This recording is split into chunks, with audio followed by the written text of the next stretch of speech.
Bismillahirrahmanirrahim. Assalamualaikum warahmatullahi wabarakatuh. Innal hamdalillah nahmaduhu wa nasta'inuhu wa nastaghfiruh wa na'udzu billahi min shururi anfusina min sayyiati a'malina. May yahdihillahu fala mudilla lahu wa man yudlil fala hadiya lahu. Wa asyhadu an la ilaha illallah wahdahu la syarika lahu. وأشهد أن محمدا عبده ورسوله لا نبي بعده وبعد. Para hadirin, para pendengar kajian di malam hari ini, Alhamdulillahirabbil alamin, kita dipertemukan Allah Subhanahu wa taala di malam hari ini dalam kajian yang rutin kita selenggarakan, dan tentunya mudah-mudahan pertemuan kita di malam hari ini menambah ilmu, menambah iman, dan menambah takwa kita kepada Allah Subhanahu wa taala. Hendaknya kita selalu berdoa kepada Allah, Allahumma inna nas'aluka ilman nafi'ah wa rizqan tayyiban wa amalan mutaqabbalah. Ya Allah, berikan kepada kami ilmu yang bermanfaat, rizki yang halal, yang tayyib, dan amal yang Engkau terima. Allahumma inna na'udzubika min ilmin la yanfa'. Ya Allah, kami berlindung kepadamu dari ilmu yang tidak bermanfaat. Ikhwani wa akhwati fillah, a'azzallahu wa iyyakum. Masih berbicara tentang tokoh-tokoh Islam. Kajian kita masih membahas tentang tokoh-tokoh Islam, dan malam hari ini kita masih berbicara tentang sahabat Rasulullah sallallahu alaihi wasallam. Dan yang masih kita bicarakan pula adalah tokoh-tokoh dari kalangan Ansar, dari kalangan sahabat yang berdomisili di Madinah, yang tinggal di Madinah, yang mana mereka memberikan tempat bagi saudara-saudaranya yang berhijrah dari Mekah menuju Madinah. Mereka tidak hanya memberikan tempat, tapi mereka juga memberikan apa yang dibutuhkan oleh sahabat-sahabat kaum muhajirin. Tokoh kita malam hari ini adalah seorang sahabat yang hidup bersama Nabi itu hanya sebentar. Kehidupan beliau bersama dengan Rasulullah SAW itu hanya sebentar, hanya beberapa tahun, ya, tidak sampai 5 tahun. Namun nama beliau tercatat di dalam sejarah Islam dengan tinta emas. Namun kontribusi beliau terhadap Islam mendorong atau melahirkan pujian Allah, pujian Rasul, dan juga pujian para malaikat-malaikat Allah. Siapa beliau? Beliau adalah Abdullah bin Amir bin Haram, atau yang biasa dipanggil Abu Jabir. Namanya Abdullah bin Amr bin Haram bin Haram, yang biasa dipanggil Abu Jabir. Beliau merupakan ayah dari sahabat besar, yaitu Jabir bin Abdullah radhiyallahu tabaraka wa ta'ala anhum ajma'in. Tadi saya sampaikan bahwa Abdullah bin Amr ini memeluk atau menyertai Rasulullah SAW hanya beberapa tahun, dikarenakan beliau memeluk agama Allah pada Bai'at Aqabah yang kedua. Tahun-tahun menjelang hijrahnya Rasulullah SAW ke kota Madinah. Mengenai kisah keislamannya, Ka'ab bin Malik radhiyallahu anhu menuturkan, menceritakan, kata Ka'ab bin Malik, suatu ketika kami berangkat untuk menunaikan ibadah haji. Tujuan kami adalah memenuhi janji untuk bertemu Rasulullah sallallahu alaihi wasallam di Aqabah pada pertengahan hari-hari tasyriq. Karena sebelumnya, tahun sebelumnya sudah ada pertemuan dengan Rasulullah sallallahu alaihi wasallam. Tahun berikutnya mereka kembali. Tibalah malam di mana kami dijanjikan Rasulullah sallallahu alaihi wasallam untuk bertemu. Pada saat itu, kata Ka'ab bin Malik, kami membawa serta Abdullah bin Amr bin Haram, yakni Abu Jabir. Jadi Abu Jabir ini ikut, namun pada saat itu Abu Jabir atau Abdullah bin Haram ini belum memeluk Islam. Tapi diajak. Dan Abu Jabir atau Abdullah bin Haram ini merupakan salah seorang tokoh dan pemuka kami. Tokoh orang-orang Ansar. Dan kata Ka'ab bin Malik, kami merahasiakan urusan keislaman kami dari orang-orang musyrik kaum kami yang bersama kami. Jadi dari awal tidak diberitahu ya, kedatangan Ka'ab dan rombongan menuju Mekah, dan Abu Jabir pun tidak tahu. Mereka berfikir datang ke Mekah untuk melaksanakan ibadah haji. Namun Abdullah atau Ka'ab bin Malik ya, sebelum bertemu dengan Rasulullah sallallahu alaihi wasallam, dia berkata kepada Abdullah bin Haram, wahai Abu Jabir, sesungguhnya engkau adalah salah satu tokoh dan pemuka kami. Sungguh kami tidak menginginkanmu menjadi kayu bakar api neraka karena apa yang kau yakini sekarang. Abdullah bin Haram sebelumnya penyembah berhala. Kemudian kami pada saat itu mengajaknya untuk masuk Islam. Mendakwakan Islam kepadanya.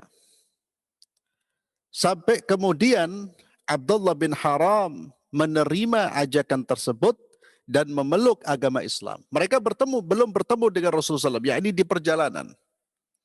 Akhirnya ketika beliau memeluk agama Allah ya, dan turut menyaksikan baiat terhadap beliau di Aqabah, lalu ia menjadi kepala kaumnya yang bertanggung jawab atas mereka. Yakni ketika baiat Aqabah itu Nabi SAW menunjuk seseorang yang menjadi pemimpin di kaumnya, bertanggung jawab untuk kaumnya. Abdullah bin Haram, beliau termasuk salah satu tokoh dan pemimpin, ya, dan beliau ditunjuk oleh Rasulullah SAW. Demikianlah akhirnya Abdullah masuk Islam dan meletakkan tangannya di tangan Al-Habib sallallahu alaihi wasallam untuk berbaiat kepadanya. Kemudian Abdullah bin Amr bin Haram pun pulang ke kota Madinah dan keimanan telah masuk ke dalam jiwanya. Maka pada saat itu mulai dia mengucapkan kalimat syahadat. Dia tidak pernah berhenti dalam berdakwah kepada kebenaran sesaat pun. Dia mengajak orang-orang yang belum memeluk agama Allah, memeluk risalah Muhammad sallallahu alaihi wasallam, maka diajak oleh Abdullah bin Haram. Di antara orang yang diajak oleh Abdullah bin Haram adalah sahabat karibnya, teman dekatnya, yang pada saat itu belum memeluk Islam, yang bernama Amr bin Jamuh. Ya. Maka didakwahilah Amr bin Jamuh ini oleh Abdullah bin Haram, dan akhirnya Amr bin Jamuh pun menerima agama Allah subhanahu wa ta'ala. Dan mengajak seseorang memeluk agama Allah itu memiliki fadilah dan keutamaan yang besar. Nabi SAW beliau bersabda, li ayyahdiyallahu bika rajulan wahidan khairul laka min humrin na'am. Jika engkau memberi hidayah ya, atas izin Allah kepada seseorang, itu lebih baik daripada unta-unta merah. Lebih baik bagimu daripada unta-unta merah. Unta-unta merah itu kendaraan yang paling mahal pada saat itu. Harta yang paling berharga bagi masyarakat Arab.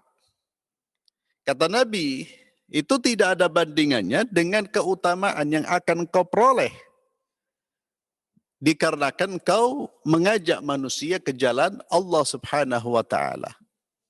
Menjadikan seseorang mengenal Allah, menjadikan seseorang menerima agama yang dibawa oleh Muhammad sallallahu alaihi wasallam. Tidak hanya itu, ma'asyiral muslimin, amalan kebaikan yang dilakukan oleh orang yang diajak ini itu akan menjadi amalan kebaikan juga bagi orang yang mengajaknya. Pahalanya juga dinikmati bagi orang yang mengajaknya. Luar biasa fadilah dakwah, fadilah mengajak orang ke jalan Allah, fadilah mengajak orang untuk menjalankan ajaran Allah, fadilah mengajak orang untuk mengenal Allah dan mengenal Rasulnya Muhammad sallallahu alaihi wasallam. Itu memiliki fadilah dan keutamaan yang sangat-sangat besar. Para sahabat Nabi sallallahu alaihi wasallam ketika mereka tersentuh dan sudah memeluk agama Allah, menjadi murid-murid Rasulullah sallallahu alaihi wasallam, maka satu hal yang tidak mungkin mereka tinggalkan adalah dakwah di jalan Allah. Mereka mengajak manusia untuk menyembah Allah dan beriman kepada Rasulnya Muhammad sallallahu alaihi wasallam. Maka sahib atau kawan dekatnya Abdullah bin Haram ini memeluk agama Allah dan ini membuat senang Abdullah bin Haram. Dia sangat-sangat senang dengan hidayah yang diterima oleh kawannya Amr bin Al-Jamuh. Ikhwani fillah azzallahu wa iyyakum, ketika beliau berada di kota Madinah, beliau sangat berharap berjumpa dengan Rasulullah sallallahu alaihi wasallam. Beliau sangat berharap untuk bisa menyertai Rasulullah sallallahu alaihi wasallam. Dan siapapun yang melihat wajah beliau, yang pernah bertemu dengan beliau, maka tidak akan pernah ingin meninggalkan beliau. Semua sahabat yang bertemu dengan beliau ingin berjumpa lagi, duduk dengan Rasulullah sallallahu alaihi wasallam. Mudah-mudahan Allah Azza wa Jalla mempertemukan kita di syurga Allah Subhanahu wa taala bersama dengan baginda Muhammad sallallahu alaihi wasallam. Kuncinya adalah kita mengikuti apa yang telah dijalankan oleh para sahabat-sahabat Rasulullah sallallahu alaihi wasallam. Dia sangat berhasrat, bercita-cita untuk bisa banyak berinteraksi dengan Rasulullah SAW. Pada saat itu Nabi belum berhijrah. Sampai kemudian Allah Azza wa Jalla mengizinkan Rasulullah dan para kaum dan umat Islam untuk berhijrah dari kota Makkah menuju Madinah. Maka berita hijrahnya Rasulullah SAW itu membuat gembira Abdullah bin Haram. Sangat-sangat senang karena di situ, karena perintah hijrah itulah yang mempertemukan beliau dengan Rasulullah sallallahu alaihi wasallam. Maka ma'asyiral muslimin, Abdullah bin Haram, beliau pun menjadi murid setianya Rasulullah sallallahu alaihi wasallam. Beliau selalu bersama dengan Nabi, duduk di majlis ta'limnya Rasulullah sallallahu alaihi wasallam. Bahkan beliau juga menjadi mujahid-mujahid yang membela agama Allah, yang membela syariat Rasulullah sallallahu alaihi wasallam. yang siap mengorbankan nyawanya, hartanya, jiwanya demi membela Rasulullah sallallahu alaihi wasallam. Maka setiap kali ada peperangan, setiap kali ada kesempatan jihad fi sabilillah, Abdullah bin Haram mengambil kesempatan tersebut. Ketika meletus perang Badar, maka Abdullah termasuk orang yang berperang, laksana prajurit yang gagah berani mencari mati syahid dan merindukan syurga Allah Subhanahu wa taala. Namun di medan Badar, Abdullah bin Haram diizinkan oleh Allah untuk kembali ke rumahnya. Dia kembali dengan selamat. Sebagian sahabat-sahabat Nabi sudah berjumpa dengan Allah dalam kondisi sebagai syuhada, orang-orang mati syahid di jalan Allah Subhanahu wa taala. Maka tibalah saatnya pada perang Uhud. Perang yang terjadi pada tahun ketiga Hijriah. Jadi beliau masuk Islam itu di Bai'at Aqabah, kemudian meninggal di perang Uhud ini, ma'asyiral muslimin. Di medan Uhud inilah. Perang Uhud merupakan perang balas dendam. Orang-orang musyrik begitu marah dan mereka begitu sedih diakibatkan kekalahan yang mereka terima pada waktu perang Badar. Mereka betul-betul terpukul karena di antara yang mati di perang Badar itu tokoh-tokoh mereka. Mereka betul-betul berambisi untuk membalas dendam. Ingin betul-betul melindas dan menghabisi umat Islam. Rasulullah SAW dan para sahabat-sahabatnya. Maka orang-orang musyrik pasca perang Badar, mereka bersepakat untuk melancarkan perang menyeluruh terhadap kaum muslimin. Karena untuk mengobati rasa amarah dan kemurkaan mereka, serta untuk menuntaskan dendam mereka. Maka mereka pun mempersiapkan diri untuk melancarkan peperangan kepada umat Islam.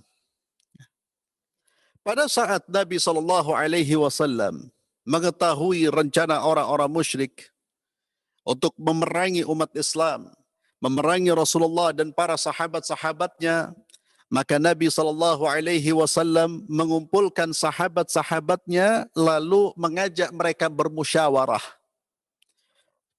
Perhatikan ma'asyiral muslimin, bagaimana Nabi SAW menghormati para sahabat-sahabat beliau dengan mengajak mereka ikut berpartisipasi memberikan pendapatnya dalam atau untuk keputusan besar yang akan diambil.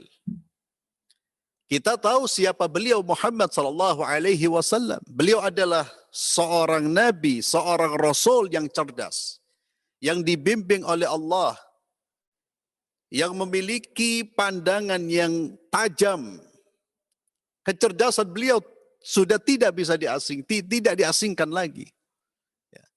Tidak disaksikan lagi.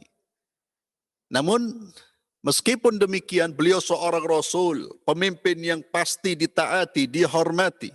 Sekali lagi kedudukannya rasul, bahkan sayyidul anbiya.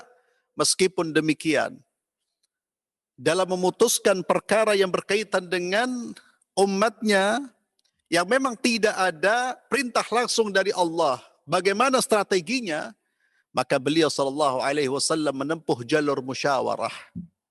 Dan ini salah satu prinsip dalam prinsip-prinsip Islam. Prinsip kita berkumpul, berorganisasi, kita bersatu dalam satu tujuan, maka salah satu prinsip yang penting adalah al-musyawarah. Dan itulah perintah Allah kepada Rasulnya Muhammad sallallahu alaihi wasallam. Wa syawirhum fil amr, kata Allah. Ajaklah mereka bermusyawarah dalam memutuskan perkara itu. Kalau baginda Muhammad SAW aja bermusyawarah, apalagi kita, siapapun diri kita.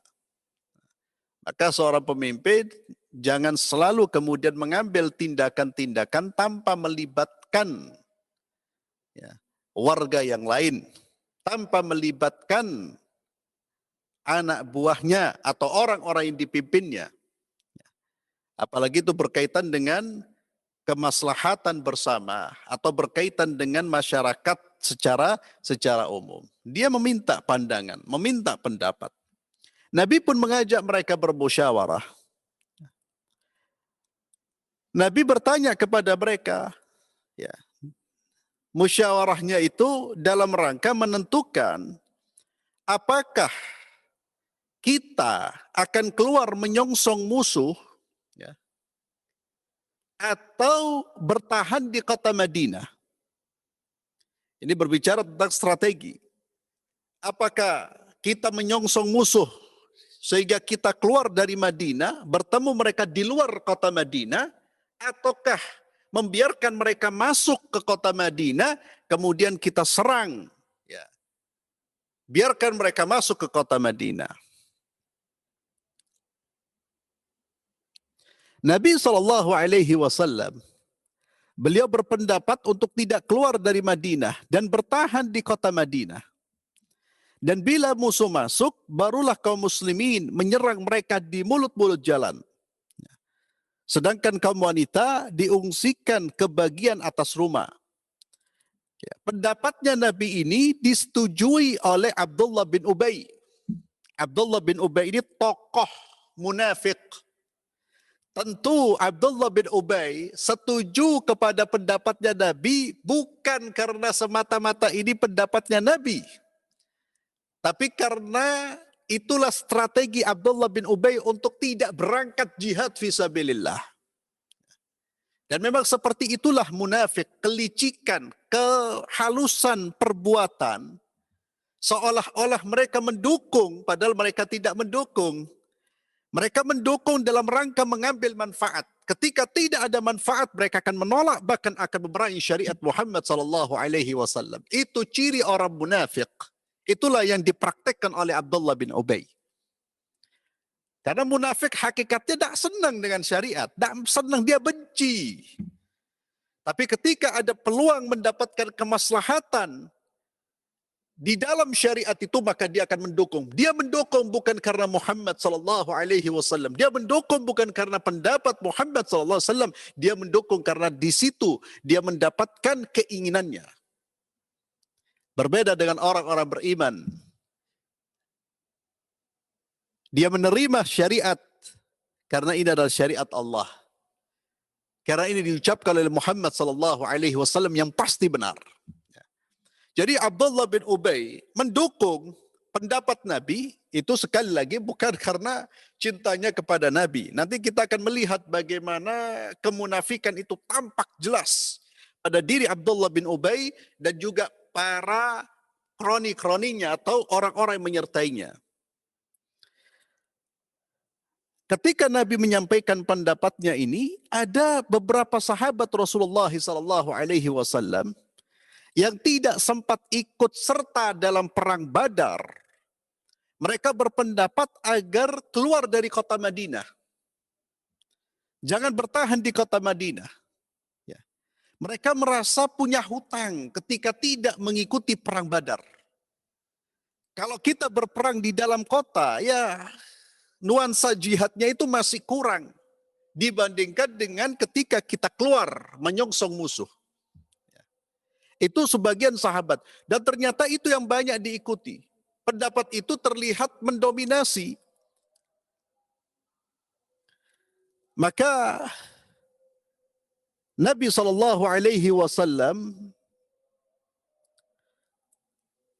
menyetujui pendapat mereka. Ya. Menyetujui pendapat mereka. Karena ini pendapat mayoritas. Pendapat yang mendominasi dalam majelis tersebut. Ya, Nabi SAW mengajak musyawarah bukan untuk basa-basi. Bukan hanya untuk sekedar menyenangkan mereka. Kemudian setelah itu beliau mengambil keputusan yang berbeda walaupun itu sudah disepakati. Bukan seperti itu akhlak Rasulullah SAW. Namun tentu ini dalam masalah yang memang belum ada keputusan resminya dari Allah. Allah membiarkan ya, Nabi dan sahabatnya berdiskusi, bermusyawarah. Bagaimana ikhtiar mereka? Nabi pun mengikuti mereka. Para sahabat ketika Nabi mengiyakan pendapat mereka, baru mereka sadar. Ya. Ada kesadaran di dalam diri mereka. Yakni orang-orang Ansar ini mulai berpikir, loh, kita ini apa enggak dosa ya? Kita ini apa enggak salah ya? Kita menolak pendapat Rasulullah SAW. Nabi sebetulnya menginginkan agar kita tidak keluar dari Madinah. Kenapa kita paksa beliau untuk keluar dari Madinah? Maka mereka pun datang kepada Rasulullah SAW.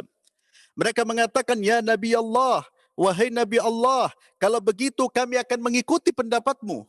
Kami akan tunduk kepada pendapatmu ya Rasulullah. Maka jawab oleh Nabi SAW, innahu laysa linabiyyin idza labisa lam atahu an yada'aha hatta yuqatil. Sesungguhnya bila seorang Nabi sudah mengenakan baju besinya, maka tidak patut baginya untuk melepaskannya hingga berperang. Kalau sudah menggunakan baju besi, bismillah. Tawakal kepada Allah Subhanahu wa ta'ala. Dan ini ma'asyiral muslimin, pelajaran penting dari seorang pemimpin yang hakiki, yakni Muhammad sallallahu alaihi wasallam. Bagaimana beliau menghormati keputusan yang sudah diputuskan. Kalau sekarang biasanya kalau tidak setuju buat kelompok baru, marah dan lain sebagainya. Ada Muhammad sallallahu alaihi wasallam yang pandangan beliau ini sudah tidak diragukan. Ya. Ini akhlak, ini contoh bagi kita umat Islam agar bersikap dewasa dengan perbedaan yang terjadi di kelompok kita, organisasi kita. Bisa menerima keputusan yang sudah diputuskan. Ini yang masih hilang dalam kehidupan berorganisasi kita atau dalam kehidupan berkelompok kita. Padahal contoh dari Muhammad SAW sudah demikian jelas. Dan kita seringkali mengaku mengikuti Muhammad SAW. Tapi terkadang yang kita ikuti hanya sebagian, sequel, bagian kecil dari hidup beliau. Kita mengabaikan kehidupan akhlak dan sikap-sikap beliau. Bagaimana beliau memimpin itu terkadang kita abaikan. Maka beliau pun menerima pendapat itu dan berangkat bersama dengan para sahabat Rasulullah SAW. Kemudian kaum muslimin keluar untuk memerangi mereka. Dan di barisan paling depan tampak Abdullah bin Haram radhiyallahu tabaraka wa ta'ala anhu.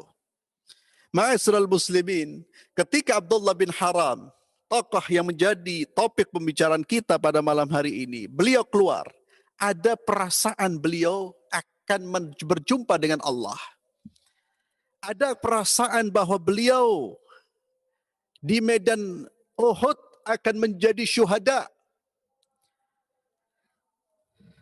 Sehari sebelum malam kesyahidannya, beliau memanggil putranya Jabir bin Abdullah.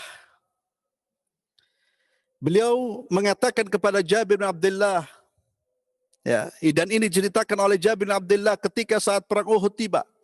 Di malam harinya ayahandaku memanggilku seraya berkata, kata Jabir, kata anaknya, ayahku memanggilku dan berkata, memberikan nasihat, aku merasa bahwa diriku akan menjadi korban pertama dari sekian sahabat Rasulullah SAW yang gugur di medan jihad.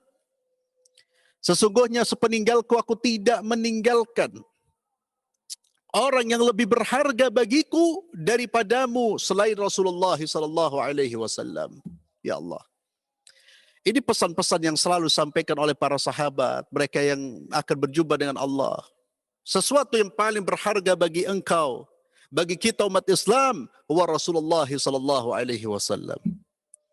Sesungguhnya aku memiliki hutang. Abdullah bin Haram ini punya hutang. Maka lunasilah dan rawatlah dengan baik adik-adik perempuanmu. Lalu saat di pagi hari, kata Jabir bin Abdullah, ternyata ia memang menjadi orang pertama yang gugur sebagai syuhada. Dan memang betul, ketika dalam perang Uhud, dia termasuk orang pertama yang gugur di jalan Allah Subhanahu wa ta'ala. Ikhwani fillah azzalallahu wa iyyakum, pelajaran penting dari wasiat Abdullah bin Haram.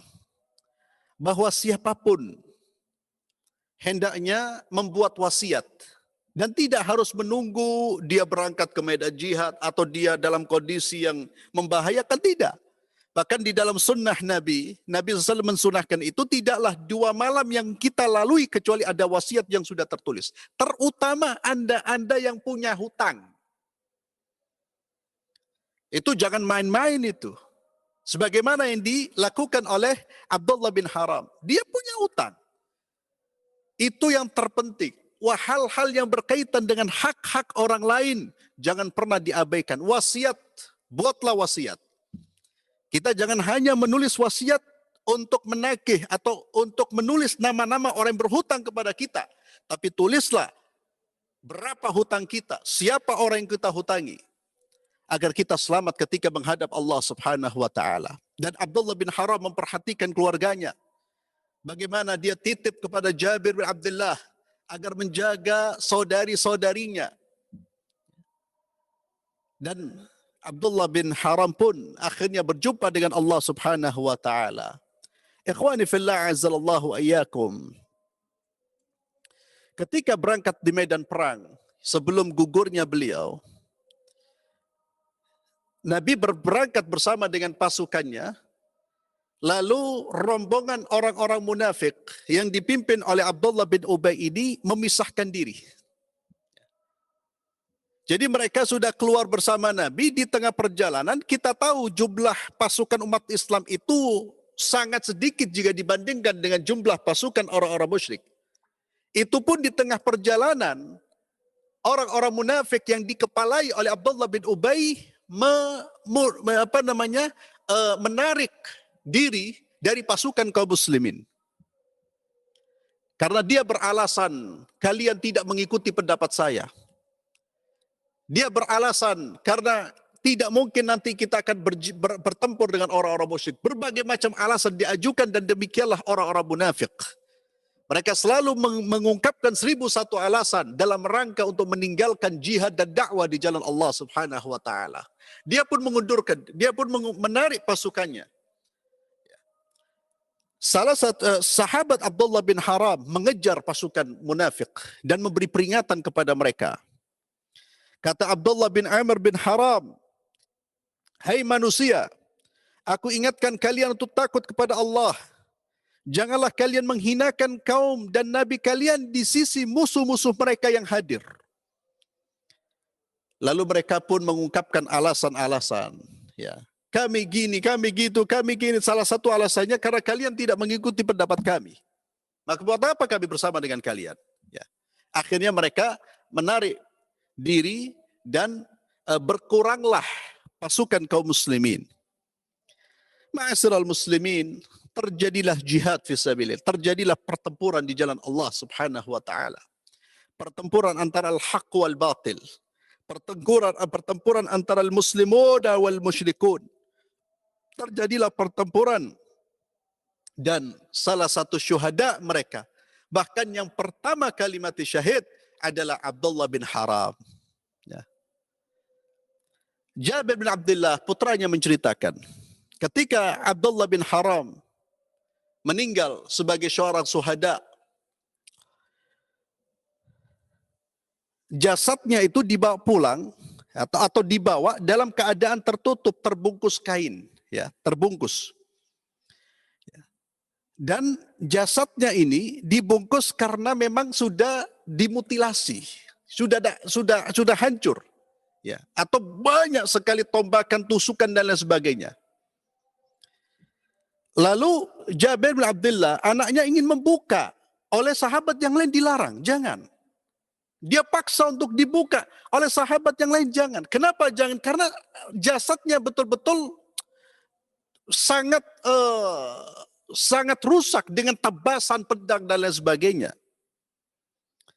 Lalu Rasulullah SAW menyingkapnya, membukanya atau menyuruh untuk menyingkap. Ketika dibuka, ada seorang wanita yang menangis, bahkan diriwayatkan menjerit. Lalu Nabi SAW berkata, siapa wanita itu? Dikatakan, ini adalah putri Amr atau saudara perempuan Amr. Maka beliau berkata, kenapa ia menangis? Kata Rasulullah SAW. Padahal para malaikat-malaikat Allah masih terus menaungi jasadnya dengan sayap-sayap mereka hingga diangkat oleh malaikat-malaikat Allah Subhanahu wa Ta'ala. Jadi jasadnya Abdullah bin Haram itu didatangi oleh malaikat-malaikat Allah dan ditutup dengan sayap-sayap mereka. Hadhihi karamah. Karamah yang Allah Subhanahu wa Ta'ala berlihatkan kepada seorang manusia yang tulus membela Rasulullah, berjihad jalan Allah Subhanahu wa Ta'ala. Kata Nabi, buat apa engkau menangis? Ini sebuah kemuliaan. Ya. Inilah Abdullah bin Haram. Dan Nabi SAW ma'asyiral muslimin kemudian memerintahkan jasadnya, tubuhnya yang mulia untuk dimakamkan dengan saudaranya. Siapa saudaranya? Kawan dekatnya. Dengan kawan dekatnya, yakni Amr bin Jamuh. Ya. Dimakamkan bersama dengan Amr bin Jamuh. Ikhwani fillah azzalallahu ayyakum.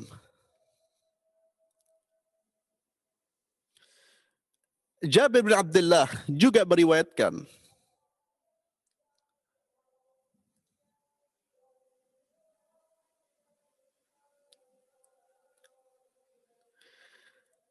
bahwa beberapa tahun kemudian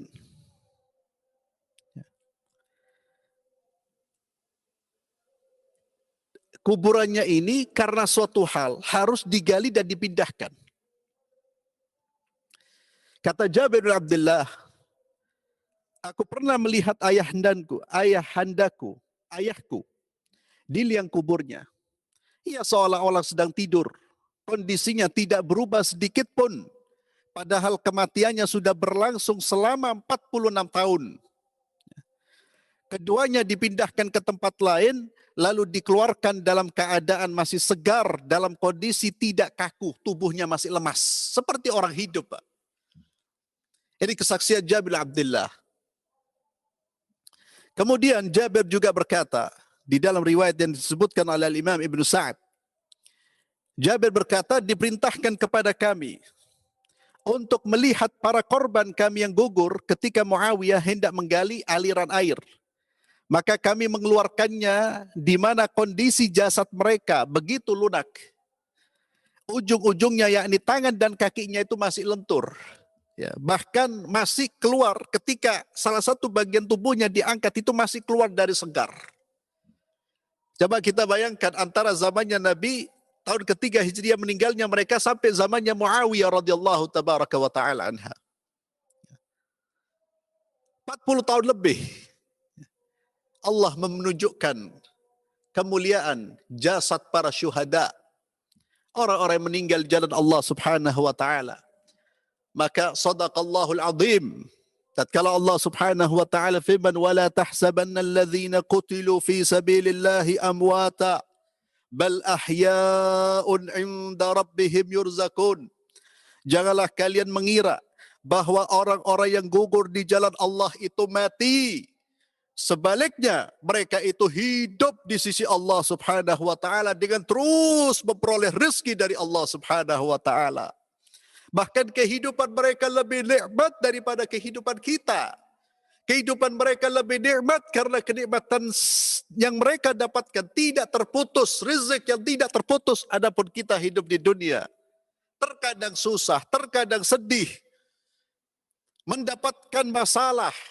Tidak demikian dengan orang-orang yang hidup karena mereka sebagai syuhada di jalan Allah Subhanahu wa ta'ala. Kata Allah, wala tahsabanna alladhina qutilu fi sabilillahi amwata bal ahya'un 'inda rabbihim yurzaqun. Kemudian ma'asyiral muslimin, karamah yang lain dari Abdullah ibn Haram, bahwa Nabi SAW mengabarkan kepada putranya,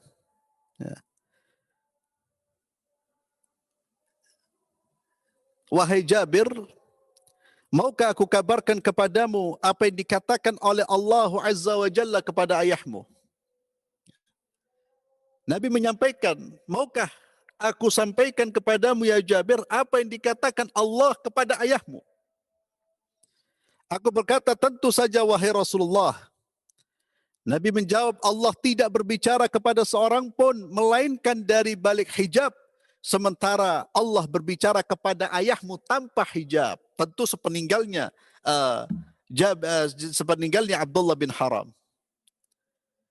Dan Allah berfirman kepada ayahmu, wahai Jabir, wahai hambaku, minta dan berharaplah kepadaku, niscaya aku akan memberikannya kepadamu. Kamu mau minta apa? Ayahmu menjawab, ya Jabir, ya Rabb, kiranya engkau hidupkan kembali kiranya engkau hidupkan aku kembali hidup. Kiranya engkau hidupkan aku kembali agar aku terbunuh di jalanmu sekali lagi ya Allah. Jadi permintaannya Abdullah bin Haram apa? Minta dihidupkan kemudian diberi kesempatan untuk jihad fisabilillah. Karena merasakan nikmatnya terbunuh di jalan Allah Subhanahu wa taala. Maka Allah Azza wa Jalla mengatakan, sesungguhnya telah kuputuskan dalam firmanku bahwa mereka yang gugur tidak akan dikembalikan ke dunia. Jadi para syuhada, orang-orang mati syahid, ketika mereka diminta atau ditawarkan kepada mereka pilihan, atau ditawarkan kepada mereka tawaran, apa yang mereka inginkan? Mereka ingin dikembalikan Allah ke dunia. Bukan untuk mengurus bisnisnya ya akhwat.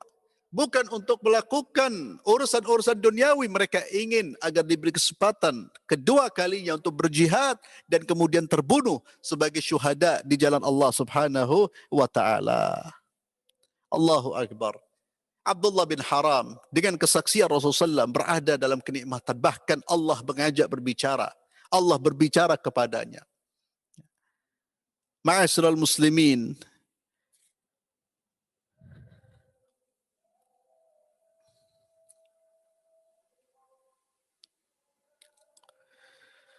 Nabi SAW juga mendoakan Abdullah bin Haram dan para syuhada yang lain. Beliau berkata, semoga Allah membalas orang-orang Ansar dengan kebaikan.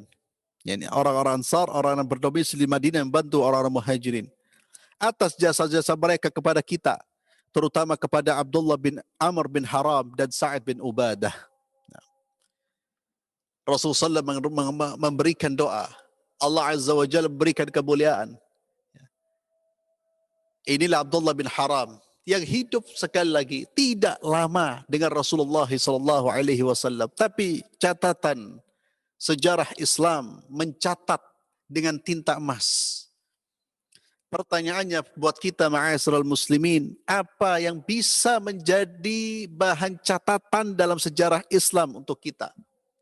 Kontribusi apa yang bisa kita berikan untuk Islam? Perbuatan apa yang kira-kira sejarah akan mengingat kita? Kalaupun sejarah tidak mengingat kita, manusia tidak mengingat kita, tapi malaikat mengenal kita. Allah mengenal kita, Rasul mengenal kita. Ini yang harus kita persiapkan sekarang ini. Tinggalkan segala hal-hal yang tidak bermanfaat. Ya. Memikirkan sesuatu yang tidak menghasilkan manfaat, tidak menghasilkan kemuliaan di sisi Allah. Tinggalkan dukungan-dukungan yang membabi buta kepada manusia-manusia yang tidak berafiliasi kepada Allah dan Rasulnya. Mereka tidak akan menyelamatkan kita, ma'asyiral muslimin. Karena sebagian saudara-saudara kita tersibukkan dengan program-program yang sebetulnya tidak ada kaitannya dengan menolong agama Allah, meninggikan kalimat Allah. Betapa meruginya mereka. Maka mari kita ambil peran untuk menjalankan agama Allah, mendakwakannya dan meninggikan syariatnya. Tentu itu semua dengan apa? Dengan ilmu, dengan pengorbanan, dengan persatuan, dengan akidah, dengan iman. Inilah yang mereka dapatkan ketika mereka berjuang di jalan Allah Subhanahu wa taala. Dan yang terakhir, ma'asyiral muslimin, tadi saya kisahkan Abdullah bin Haram itu. Beliau sebelum meninggal berpesan untuk dibayarkan hutang-hutangnya dan sampai meninggal pun beliau memiliki hutang. Ya. Jabir bin Abdullah menceritakan, "Ya Rasulullah, ayahku ini masih memiliki hutang. Ya. Dan dia sudah terbunuh ya Rasulullah. Dan apa yang ditinggalkan oleh ayahku ini tidak akan bisa membayar hutang. Tidak akan mencukupi untuk membayar hutang." Maka Rasulullah SAW memerintahkannya, ya, atau Rasulullah pergi bersama Jabir ke lumbung kurma, seraya berkata, "Panggillah orang-orang yang memberi pinjaman kepada ayahmu." Lalu dipanggillah oleh Jabir, lalu diberikan bayaran kepada orang-orang yang menghutangi Abdullah bin Haram, ya, dari kurma yang telah diberikan oleh Rasulullah sallallahu alaihi wasallam. Maka terlunasilah hutangnya Abdullah bin Haram. Maka Rasulullah sallallahu alaihi wasallam menjamin, ma'asyiral muslimin, "Man akhadha amwalan nas yuridu ada'aha addallahu anhu, wa man akhadha yuridu itlafaha atlafahu Allah." Siapa yang meminjam, yang mengambil harta manusia, tapi dia punya niat untuk membayarnya, maka Allah yang membantu dia untuk membayarnya. Maka orang yang berhutang-hutang itu diperbolehkan dalam Islam asal untuk keperluan-keperluan yang memang dibutuhkan. Tapi ketika kita berhutang, pastikan kita berhutang dengan niat 100% untuk membayar. Maka Allah akan bantu. Sebagaimana Allah membantu pelunasan hutang Abdullah bin Haram. Harta yang ditinggalkan tidak cukup. Rasulullah SAW memberikan bantuan dan lunaslah hutangnya Abdullah bin Haram. Tapi kata Nabi, "Waman akhadha yuridu itlafaha atlafahu Allah." Namun orang yang mengambil harta manusia, yang mengambil pinjaman dengan niat untuk menghilangkan harta tersebut, maka Allah Subhanahu wa taala akan memusnahkannya. Allah tidak akan membantu orang tersebut. Demikianlah ma'asyiral muslimin apa yang bisa kita dengar dari kisah Abdullah bin Haram. Tentunya mudah-mudahan Allah Azza wa Jalla mengumpulkan kita bersama mereka. Kita bersama dengan mereka. Karena mereka jelas tempat mereka di syurga Allah Subhanahu wa ta'ala. Dan bagaimana kita bisa berkumpul dengan mereka? Dengan membaca kisah mereka agar tumbuh rasa cinta. Agar tumbuh rasa keinginan untuk mengikuti jejak mereka. Semoga Allah kumpulkan kita dengan mereka, dengan terutama dengan Sayyidina Muhammad sallallahu alaihi wasallam. Barakallahu fikum. Kita akhiri majlis kita di malam hari ini dengan doa kafaratul majlis. Subhanakallahumma bihamdik asyhadu an la ilaha illa anta astaghfiruka wa atubu ilaik. Assalamualaikum warahmatullahi wabarakatuh.